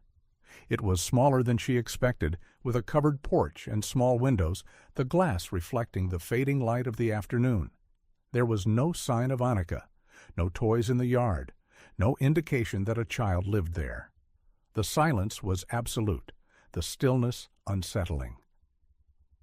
She needed to get closer, to confirm that Annika was inside, to find a way to extract her. She circled the cabin, staying low, moving silently through the underbrush, the shadows her cover. The silence of the woods was unnerving, every snap of a twig amplified, every rustle of leaves sounding like a warning, a betrayal. She reached the back of the cabin, where there was a small kitchen window, the glass dark, the curtains drawn. She approached cautiously, peering through a gap in the curtains, her breath catching in her throat. The kitchen was rustic, dimly lit by an oil lamp, the shadows dancing on the walls. Jesse was standing at the counter unpacking the groceries, his back to the window. The box of children's cereal was on the counter, a splash of bright color in the drab interior, a symbol of hope in the darkness.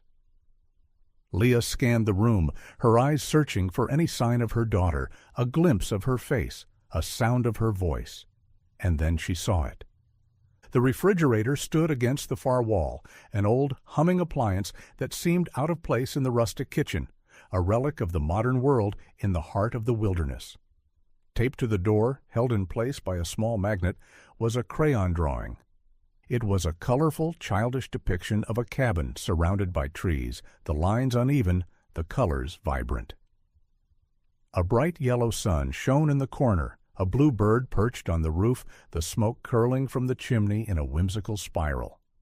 The style was unmistakable, the exuberant colors, the innocent depiction of the world. It was Annika's drawing. The shock was physical, a jolt that sent tears streaming down Leah's face, the emotion overwhelming, the relief crashing over her like a tidal wave. The relief was so overwhelming it almost brought her to her knees, the strength draining from her legs, the exhaustion hitting her with full force. Annika was alive. She was inside. The proof was tangible, real, undeniable. But the relief was quickly replaced by a surge of adrenaline, a fierce determination, a primal instinct taking over. She had to get her out. She had to rescue her daughter from the isolation, the deception, the darkness. She observed the cabin, analyzing the layout, the exits, the vulnerabilities. A direct confrontation with Jesse was too risky. He was likely armed. She had seen a rifle rack by the door, the cold steel gleaming in the dim light. Paranoid and hostile. He had lived in isolation for years, his behavior unpredictable, his reaction to her presence uncertain. He wouldn't hesitate to protect his territory, his secrets. She needed to extract Annika quietly, without alerting him, without escalating the situation into a violent confrontation. She continued circling the cabin, looking for a point of entry, a vulnerability, a weakness in the fortress. She noticed a small window on the side of the cabin, slightly ajar for ventilation, the glass dark, the curtains drawn. It was small, narrow, but perhaps large enough for a child to climb through. She needed to wait until nightfall. The darkness would provide cover, the silence amplifying any sound, making Jessie more cautious, but also making her movements harder to detect. She retreated into the woods, finding a concealed spot overlooking the cabin, the rough bark of a pine tree pressing against her back. She settled in for the wait, the hours stretching agonizingly, the silence of the wilderness pressing in on her. The temperature dropped as the sun dipped below the horizon, the cold seeping into her bones, the darkness enveloping the cabin. She watched the lights in the cabin turn on, casting a warm glow into the surrounding darkness, the windows glowing like eyes in the night. She saw movement inside, shadows passing by the windows, the silhouette of Jessie moving through the rooms. She thought about Annika, so close, yet still out of reach, the distance between them agonizing. What had Ryan told her? Was she scared? Did she miss her? Did she believe the lies she had been told? The questions tortured her, fueling her impatience, the need to hold her daughter overwhelming. The wait was torture, but the image of the drawing on the fridge fueled her determination, the colorful lines a beacon of hope in the darkness. She was so close. She couldn't fail now. As the night deepened, the silence of the woods intensified, the stillness absolute. The only sound was the occasional hoot of an owl, the rustling of nocturnal animals, the wind whispering through the pines. The air grew colder, freezing, the breath clouding in front of her face. Finally, the lights in the cabin turned off, one by one, the darkness reclaiming the space. The cabin was plunged into darkness, except for a faint glow coming from the small window on the side. A nightlight. It was time. Leah moved silently toward the cabin, her footsteps muffled by the thick layer of pine needles covering the ground, the darkness her ally, the silence her shield. The darkness was both a comfort and a threat, concealing her movements but also hiding potential dangers, the shadows playing tricks on her eyes. She moved with a deliberation born of terror, her senses heightened, aware of every sound, every shadow, every breath of wind. She reached the side of the cabin, the small window just above her head, the faint glow of the nightlight illuminating the interior, casting long shadows against the walls. She peered inside, her breath catching in her throat. It was a small bedroom, sparsely furnished, the walls covered in rough wood. A cot, a small dresser, a wooden chair. In the corner, on the cot, she saw a small figure curled up under a thick quilt, the fabric rising and falling with the rhythm of her breathing. Annika. Leah's heart leaped into her throat, the sight of her daughter overwhelming, intoxicating. She pressed her face against the cold glass, her breath fogging the window, the barrier between them agonizing.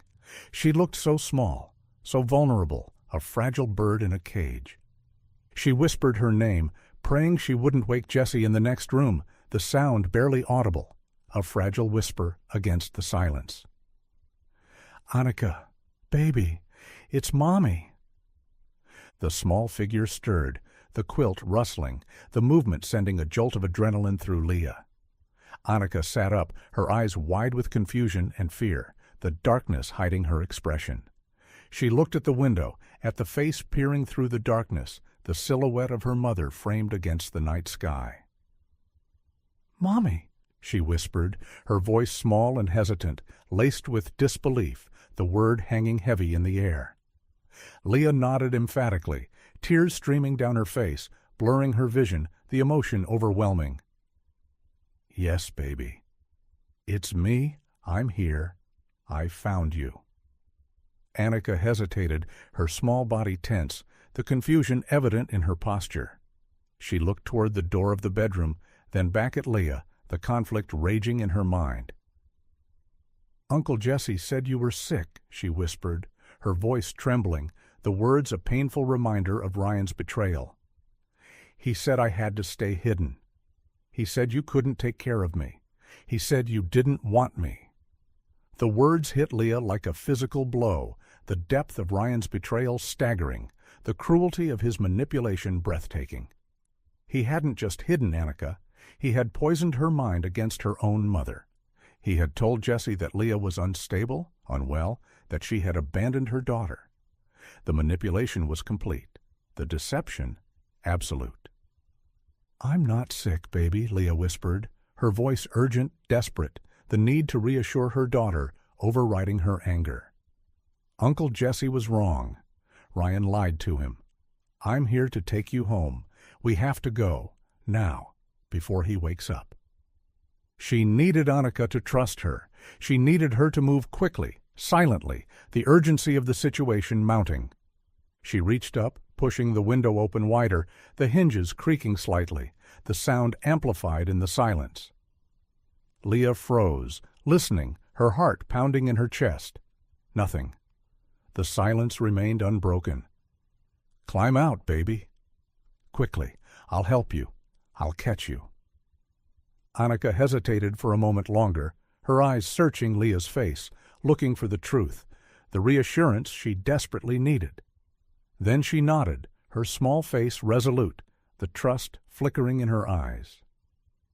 She scrambled off the bed, dragging the wooden chair to the window, the sound of the wood scraping against the floor agonizingly loud.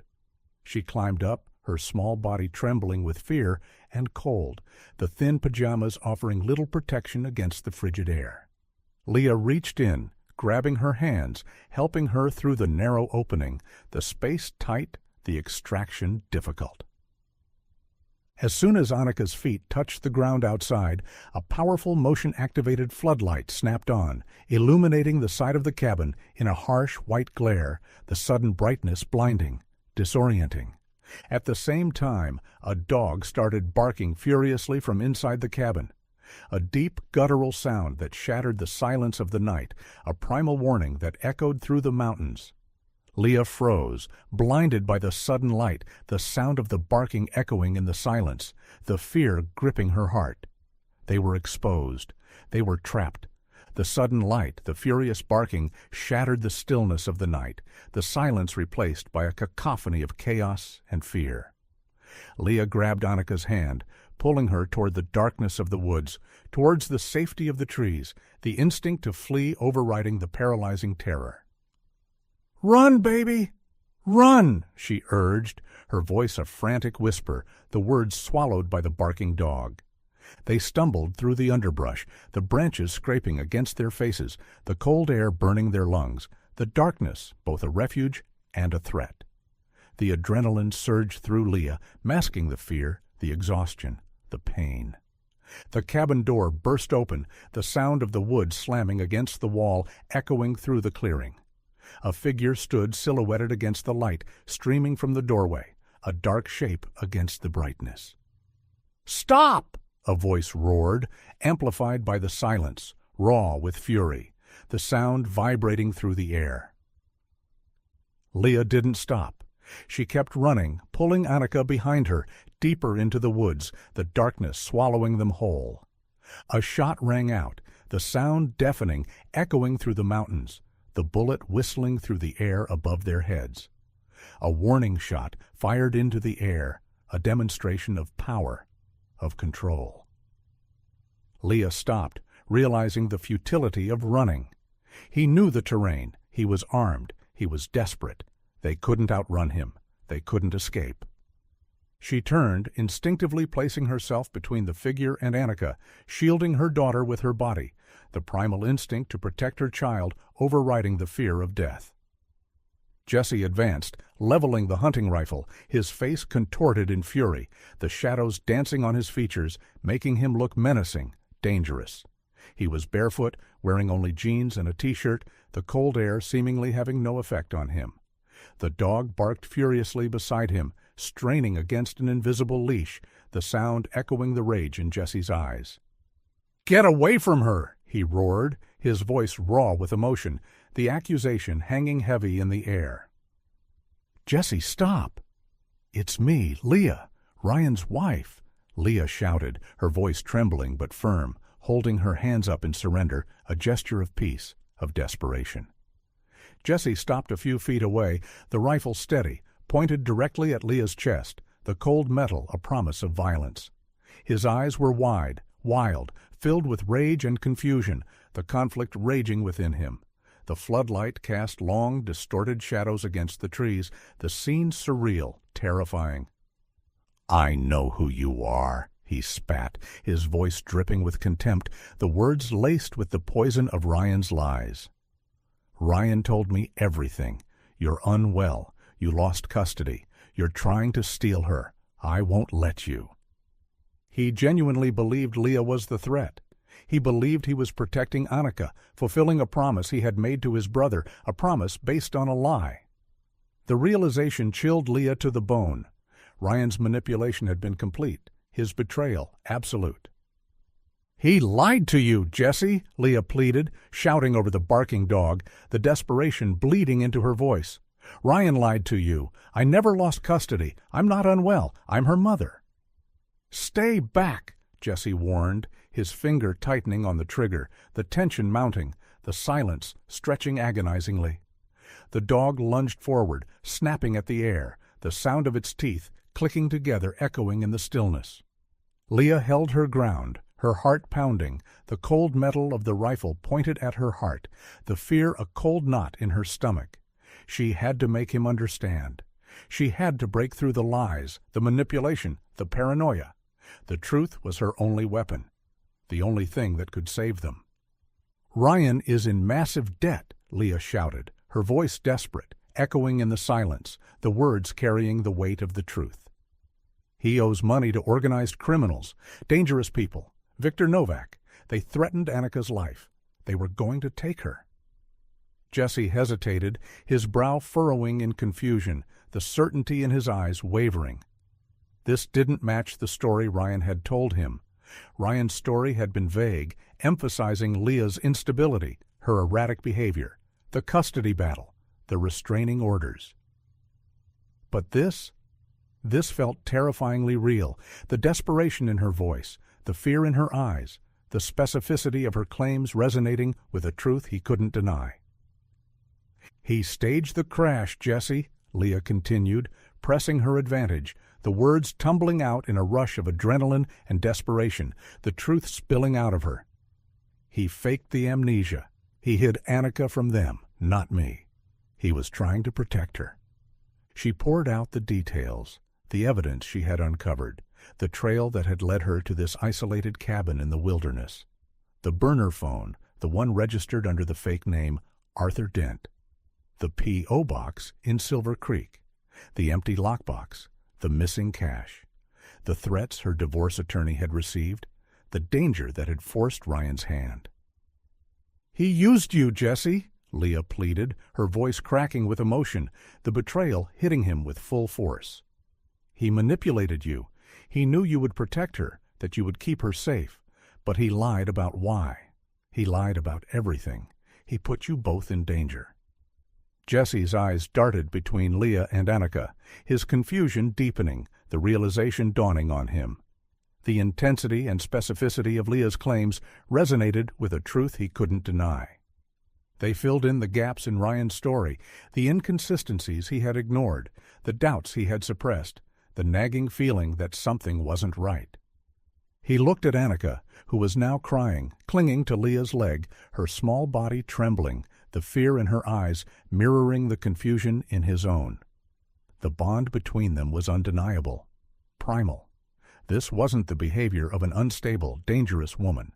This was a mother protecting her child.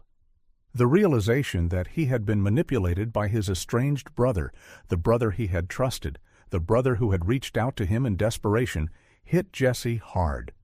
The betrayal was profound, the deception absolute. He had been a pawn in Ryan's desperate game, a tool used to execute his elaborate plan. The rage in his eyes dissipated, replaced by a profound sadness, a sense of defeat, the weight of the truth crushing him. He had been living a lie, his isolation fueled by a deception. He slowly, deliberately lowered the rifle, the cold steel hanging loosely in his hands, the threat neutralized. The silence of the woods rushed back in, the only sound the whimpering of the dog and Annika's quiet sobs, the stillness of the night heavy with the weight of the revelation. Jesse looked at Leah, his face etched with defeat and exhaustion, the burden of the past year crashing down on him. The isolation, the responsibility, the fear. It had all been for nothing. "Go," he said, his voice barely a whisper, the word a surrender, a release. "Take her and go. Before they find you." He turned and walked back toward the cabin, the dog following obediently, his shoulders slumped, his movements heavy. He didn't look back. He disappeared into the darkness, swallowed by the shadows of the mountains, a ghost returning to the wilderness. Leah didn't hesitate. She grabbed Annika's hand and fled into the darkness, the adrenaline surging through her veins, the fear slowly receding, replaced by a profound, overwhelming sense of relief. She had her daughter back. Leah didn't stop running until they reached the SUV, the dark shape a comforting presence in the darkness. She fumbled with the keys, her hands shaking violently, the metal cold against her skin, and pushed Annika into the passenger seat, the small body trembling with cold and fear. She scrambled into the driver's seat, locking the doors, the sound echoing in the silence, a metallic click that signaled their escape, their freedom.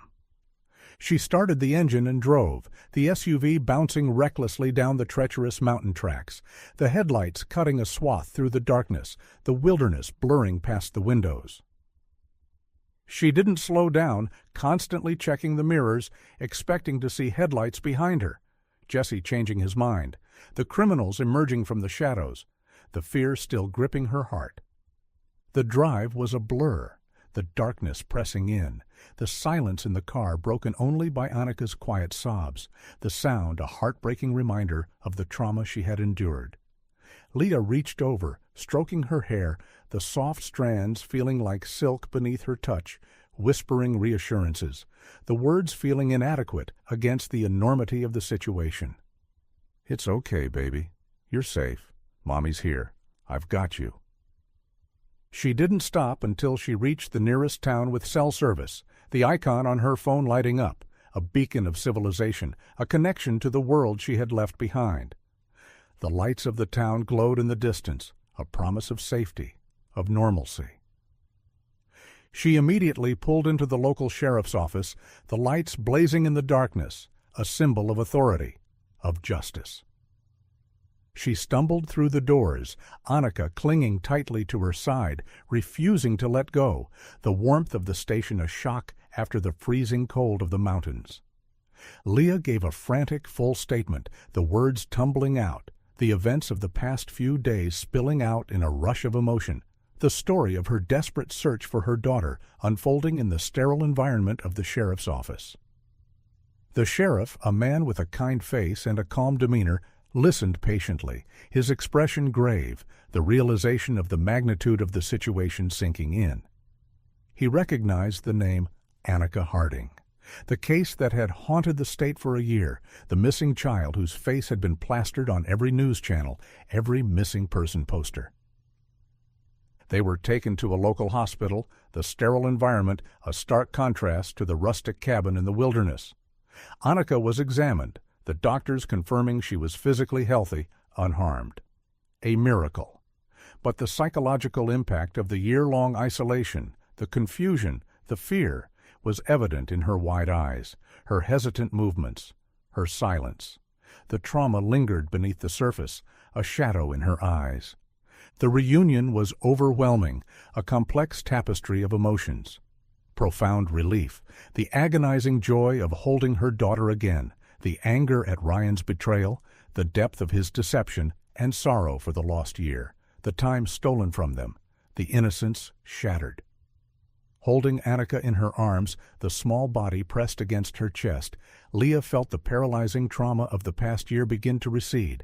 The void that had consumed her, the emptiness that had defined her life, was filled. The silence was broken. In its place was a fierce, clear sense of purpose, a determination that burned brighter than any fear. To heal her daughter, to rebuild their life, to protect her from the darkness that had almost consumed them. The journey ahead would be long, arduous, a path fraught with challenges and obstacles, but they would face it together. The recovery of Annika triggered a massive multi-agency response, the news spreading like wildfire across the state, the nation. Detective Merrick arrived the next morning, coordinating with the local authorities, the relief in his eyes when he saw Leah and Annika palpable, a validation of the desperate gamble she had taken, the risk she had embraced. Tactical teams, armed and ready, descended on the cabin, the helicopters roaring overhead, the silence of the wilderness shattered by the intrusion of the outside world. They found Jesse Calloway sitting on the porch, waiting for them, his expression resigned, his eyes empty. He surrendered peacefully, offering no resistance. He was tired of running, tired of the lies, the burden of the secret too heavy to bear.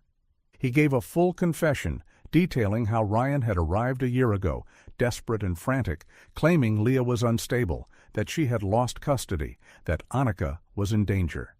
He admitted to hiding her, believing he was protecting her from her mother, the remorse in his voice genuine, the realization of his manipulation profound. The news of Annika's recovery spread quickly, the story dominating the local news, the media descending on the small mountain town, the spotlight shining on the darkness that had been hidden for so long. The focus shifted to Ryan Harding. He was arrested at the assisted living facility, the facade of the grieving father crumbling instantly, the mask slipping to reveal the desperate man beneath. When confronted with Annika's recovery and Jesse's confession, his amnesia defense disintegrated, the fortress of lies collapsing under the weight of the truth. The full truth was finally revealed, the intricate web of deception unraveled. Ryan, cornered by his gambling debts, terrified by the threats against his daughter, had devised a desperate plan, a gamble that risked everything. He intended to retrieve the hidden cash from the marital home, explaining the detour and the empty lockbox, the untraceable funds a means of survival. In his haste, Annika's backpack was accidentally left behind in the crawl space, a small mistake that unraveled his entire plan, a forgotten detail that led to his downfall. He then drove to the mountains, handing Annika over to Jesse, creating a false narrative of Leah's instability, poisoning his brother's mind against her. He staged the crash, intending to create a diversion to make it look like Annika had vanished, neutralizing the threat from the criminals. He injured himself more severely than intended, the physical trauma adding to the credibility of his amnesia defense, the lie becoming a self-fulfilling prophecy. He maintained the lie for a year, hoping the criminals would move on, the police would stop searching, and he could eventually retrieve Annika and disappear, starting a new life, free from the debts, the threats, the consequences of his actions. A desperate gamble that failed. Late 2022.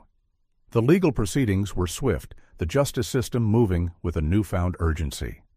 Ryan Harding pleaded guilty to custodial interference, filing false reports, and child endangerment, facing significant prison time, the courtroom silent as he accepted responsibility for his actions.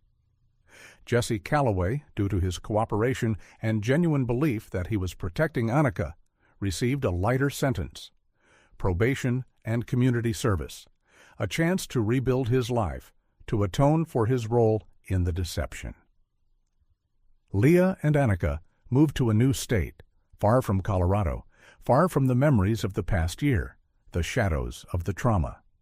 They started intensive therapy, healing the wounds of the betrayal, the isolation, the fear, the process slow, painful, but ultimately transformative. Annika was resilient, slowly readjusting to the world, her laughter returning, the shadows in her eyes receding, the innocence gradually restored. Leah, having overcome her deepest fear, dedicated herself entirely to rebuilding their life together. The silence that had once defined her life was replaced by the sound of her daughter's voice, a constant reminder of the strength of a mother's love, the resilience of the human spirit, and the small digital signal that had led her back to her daughter, the 9-foot signal that had guided her through the darkness and into the light.